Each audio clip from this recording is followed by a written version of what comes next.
Il est tout juste 12h30, merci d'être présent au rendez-vous, c'est Service Première et aujourd'hui notre invité s'appelle Renaud Saint-Cyr, aka Relno, il est président de l'association Rising Opossum et avec lui aujourd'hui on va vous expliquer ce qu'est le e-gaming. Alors vous devez vous dire mais ça qui bagaïta, justement on va tout vous dire et puis on sera avec un e-gamer justement, un e-gamer professionnel et il est martiniquais, on vous en dit plus aujourd'hui dans Service Première.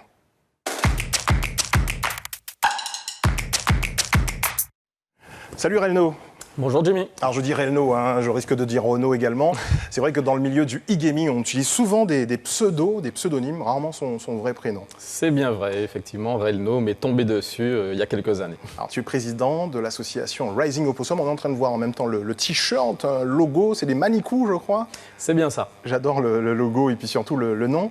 Il va falloir expliquer à tous ceux qui nous regardent, les plus jeunes connaissent, forcément ils sont là accrochés devant leur écran, les aînés peut-être découvriront ce qu'est le e-gaming. Alors, je te laisse nous expliquer un petit peu. Très bien. Alors, effectivement, il faut déjà savoir que les jeux vidéo existent depuis des années et qu'il y a beaucoup de gens qui jouent et qui ont joué aux jeux vidéo.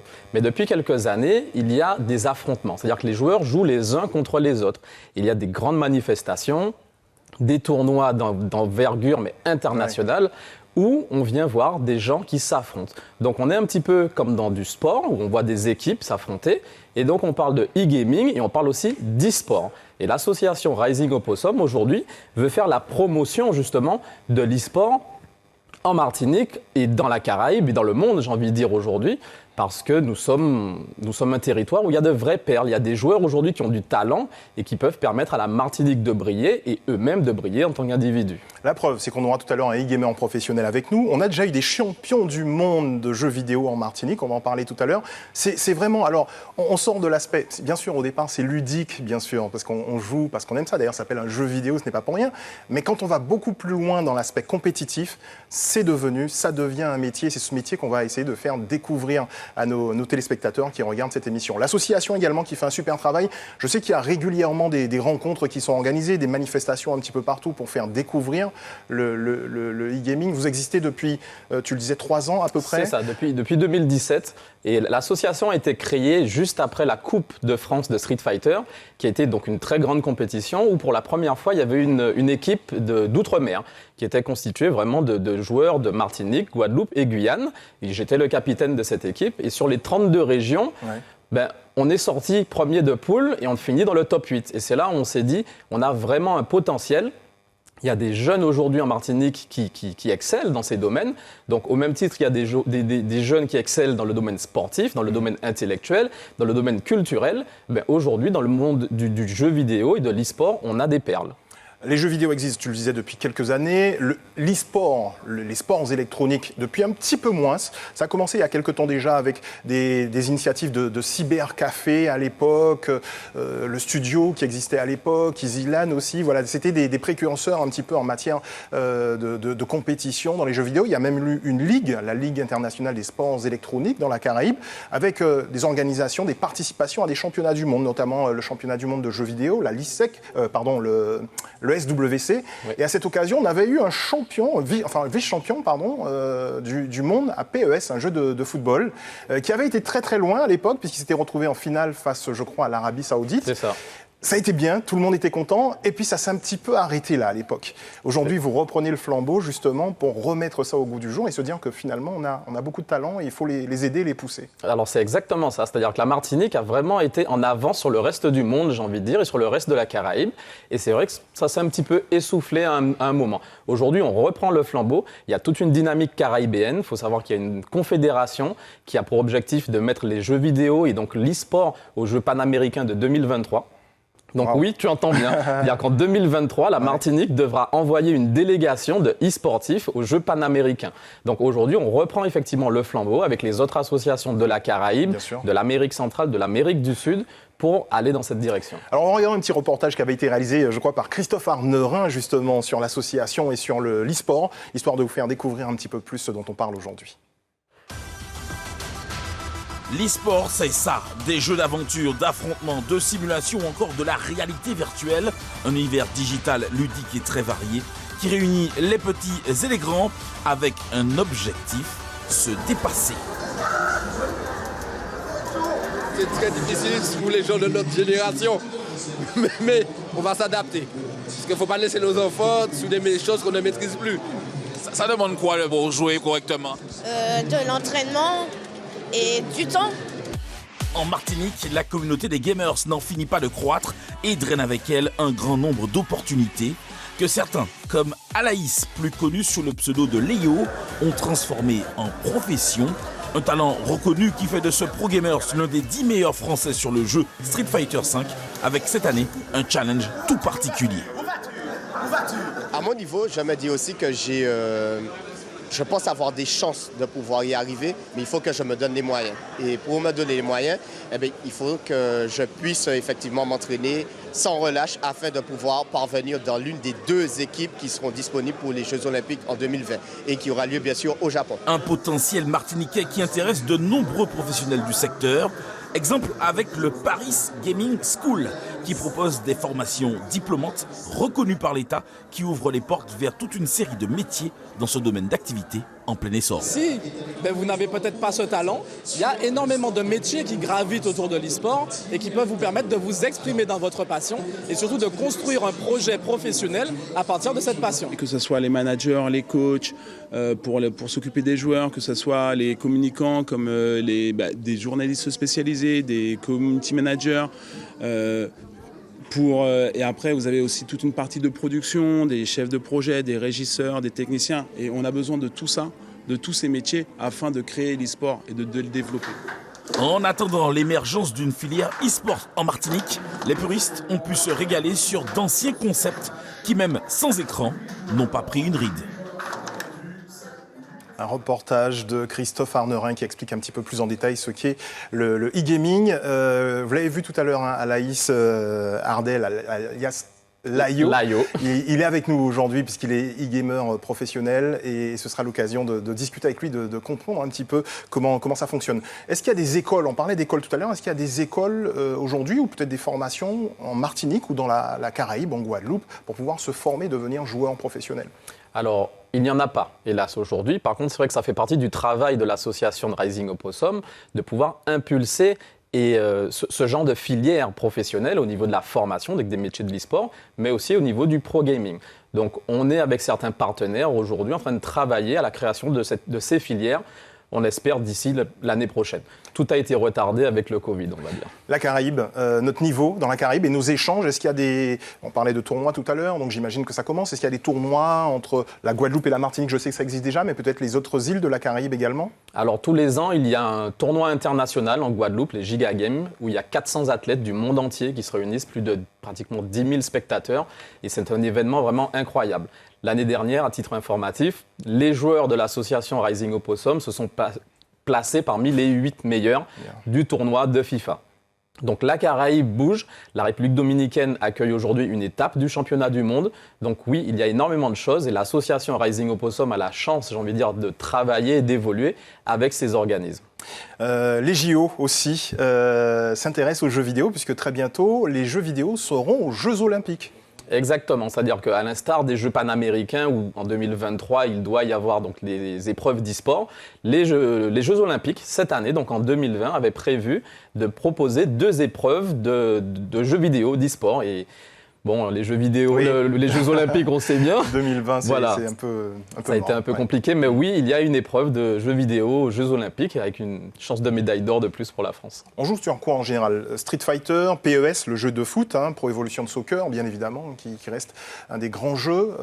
Je sais qu'à l'époque où je jouais encore, il y avait Warcraft aussi, ça continue. Quels sont les jeux les plus prisés aujourd'hui? Alors aujourd'hui, ce sont les jeux de tir essentiellement qui sont très joués, les jeux de tir, les jeux de stratégie en équipe, mais il y a aussi les jeux de combat, comme on dit, il y a Street Fighter, c'est d'ailleurs Street Fighter qui doit être aux Jeux Olympiques, donc ce sont essentiellement les jeux de stratégie, les jeux d'affrontement style Street Fighter qui sont vraiment sur le devant de la scène. Alors c'est bien beau de nous parler de tout ça, que c'est un sport, que c'est très sérieux, qu'on en fait un métier, qu'il y a des métiers qui vont graviter, qui gravitent déjà autour, des managers, des entraîneurs et compagnie. Maintenant, est-ce qu'on peut vivre de son métier?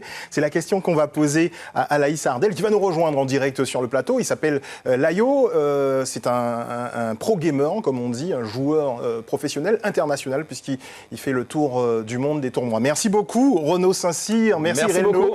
Et merci d'être venu nous présenter cette association, donc Rising Opossum. On accueille le champion avec nous. Je suis désolé, hein, là, on n'a pas les trompettes et tout ça, mais on est vraiment fiers de ton parcours. On s'est connus il y a quelques années à titre personnel, puisqu'on a joué, j'ai eu une période où j'avais encore un petit peu le temps de jouer aux jeux vidéo. À l'époque, déjà, tu étais un des meilleurs joueurs de la salle. Tu en as fait ton métier. Tu supposais à l'époque qu'un jour, tu serais joueur professionnel? Écoute, Jimmy, pour répondre franchement à ta question, aujourd'hui, j'ai envie de te dire que c'est un rêve qui se réalise. Ouais. Il ne m'a jamais quitté, ce rêve. On va dire que je m'y suis lancé il y a 3 ans. Ouais. Et 3 ans, j'étais moi-même surpris et je suis là où j'en suis aujourd'hui. Alors, je disais pro-gamer international, ça veut dire que tu vas dans plusieurs pays disputer des compétitions. Tu joues à Street Fighter. C'est bien ça. Ouais. Donc, je joue précisément à Street Fighter 5 et je parcours un petit peu partout, enfin toutes les régions de la Terre afin de pouvoir affronter les meilleurs des meilleurs.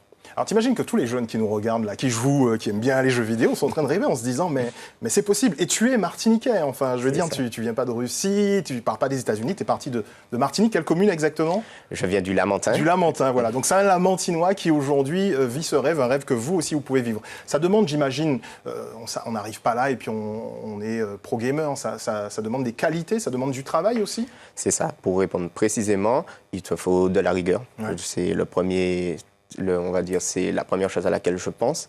Et ensuite, il te faut comprendre les aspects du jeu et de l'e-sport en général afin de pouvoir évoluer le plus vite que possible. Parce qu'on ne va pas se mentir, aujourd'hui, l'e-sport, ça reste de la compétition. Ouais. Donc, il dit compétition voudra dire meilleur. Donc, il faudra vraiment se donner tous les moyens pour pouvoir faire partie des meilleurs ou être le meilleur. Il y a un âge où on est particulièrement bon. Est-ce qu'on peut, aujourd'hui, est-ce que je pourrais être un champion, un e-gamer à Counter-Strike, par exemple, ou est-ce que c'est trop tard pour moi? Est-ce qu'il y a un âge où on a plus de facultés pour être bon et pour la compétition? Alors, cette question, on va dire qu'elle est d'actualité un petit peu partout dans la scène compétitive.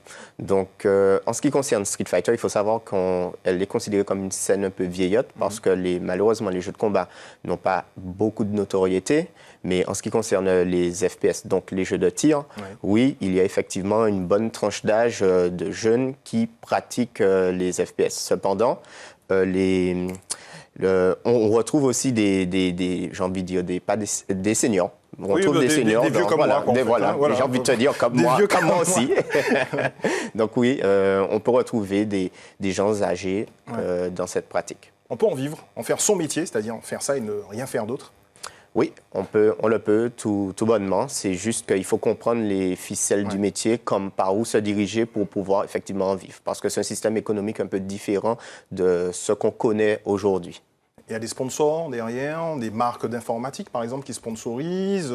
Il y a aussi les prix qui sont donnés dans les tournois. Quand on gagne un tournoi, on peut gagner jusqu'à combien à peu près? Quand on gagne un tournoi par exemple de Street Fighter, de PES, c'est des sommes pour se faire une idée? Donc il faut savoir qu'en tout cas sur Street Fighter, le tournoi le plus prestigieux qui s'appelle le Capcom Pro Tour, qui est organisé par l'éditeur du jeu Street Fighter, organise un tournoi, enfin une ligue durant laquelle on a plusieurs étapes et on doit gagner des points. Et à la dernière étape, c'est-à-dire les phases finales, on retrouve les 32 meilleurs joueurs qui vont s'affronter entre eux afin de gagner, on va dire, 200 000 $. D'accord. Mais ça peut monter dans certains jeux qui sont très populaires en ce moment, beaucoup plus haut. C'est ça. Et comme pour le sport d'ailleurs en général, beaucoup de l'argent vient surtout des sponsors qui sont derrière, qui sponsorisent les équipes. Et aujourd'hui, c'est possible d'en faire un métier à part entière et tu en es la preuve.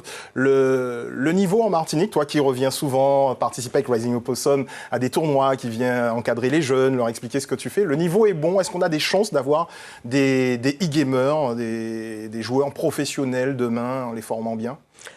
Alors, pour être honnête, on a clairement la chance de pouvoir nous mettre en avant en Martinique. D'accord? Donc, je dis ça parce que depuis que j'ai rejoint Rising Opossum, ce projet de promotion e-sportif, je me dis tout simplement que, en gros, tous les niveaux confondus, en partant des jeunes, des seniors et tout, peuvent apporter quelque chose de nouveau, en tout cas internationalement. D'accord? Donc, je dirais tout simplement que oui, demain, on pourrait avoir un champion ou 2, 3 champions qui pourraient venir de Martinique et représenter l'e-sport martiniquais et montrer que la Martinique peut briller aussi à côté de tous les autres pays. Et pour ça, il faut les accompagner, les encourager, les structurer, les cadrer aussi. Ce sont de jeunes joueurs, des fois. Il est important, alors ça, je le précise, pour ceux qui regarderaient en disant « Maman, tu as vu, je t'ai dit, c'est pas la peine d'aller à l'école ». Il est important de travailler à l'école.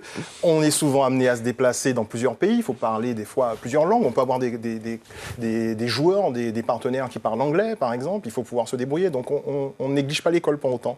On néglige pas l'école. On va dire que les jeux aident beaucoup à ce niveau parce que quand on démarre au niveau du jeu, on a besoin de s'exprimer. Donc forcément, la langue la plus parlée restera l'anglais. Donc on l'apprend petit à petit. L'école aide aussi à côté. L'école y aide pour beaucoup. Donc non, il ne faut pas négliger l'école et il faut toujours avoir ce que j'appelle le backup. Alors, il y a beaucoup de manifestations qui sont organisées régulièrement par Rising Opossum. Je sais que vous êtes une jeune association, mais très active pour pouvoir promouvoir les sports électroniques. Je vais donner votre site internet si on va avoir plus d'infos. C'est www.risingopossum.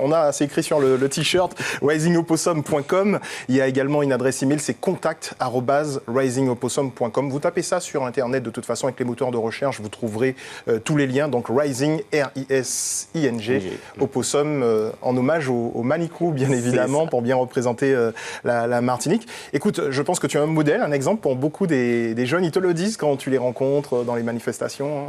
Alors, ça me fait sourire tout simplement parce que il faut savoir que durant ces vacances, ces grandes vacances, j'ai animé un pôle pro gaming dans l'école, en fait, dans le campus Parallèle 14. Et du coup, les jeunes m'ont posé beaucoup de questions. Et effectivement, ils ne le disent pas clairement, mais ça se ressent au niveau du regard, les étoiles qu'on peut voir briller dans leurs yeux. Donc, ils se disent, moi aussi, je vais aspirer à ça. Et ils peuvent le faire, vous pouvez le faire, mais pour ça, il faut beaucoup de travail. Renseignez-vous auprès de l'association Rising Opossum. Merci à Renaud Saint-Cyr, merci également à Laïo, à Laïs Ardel. Bravo pour ton parcours. Merci de nous avoir suivis, ça aura peut-être suscité des vocations. C'était Service Première, on se retrouve très très vite, ici même sur Martinique la Première. À très bientôt.